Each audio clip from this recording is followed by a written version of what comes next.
ମାଲୋ ଏଇଟା କଣ ଆସୁନୁ ଖୋଲ। ଦେଖ ଡବାଟା କୋନଟା? ଅଦା ବାଣ। ଅଦା ବାଣ।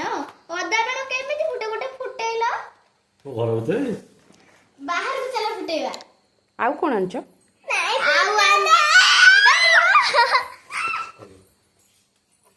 ତବ ବାଣ ଫୁଟେଇବ ପୁଣି କଣ? କି ବାଣ ମ? ଦିଆସିଲି ବାଣ। ହଁ ଏ 4ଟା ଦିଆସିଲି ବାଣ ଆଣିଛନ୍ତି। ଆଉ ଏଗୁଡା ସବୁ ମେଞ୍ଚେ ଖଣ୍ଡେ ରସୁଣ ବାଣ ନେଇକି ପଳେଇ ଆସିଛନ୍ତି। ଏଇଟା ଏଇଟା କୋନଟା? ମୁଁ ତ ରୁହ ଦେଖିବା ଏଥିରେ କଣ ଲେଖା ହେଇଛି। ଆଚ୍ଛା ଖୋଲିଲ ମାମା।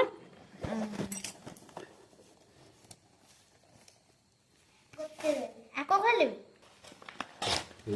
ଦେଖିବେ ଖୋଲିଲ।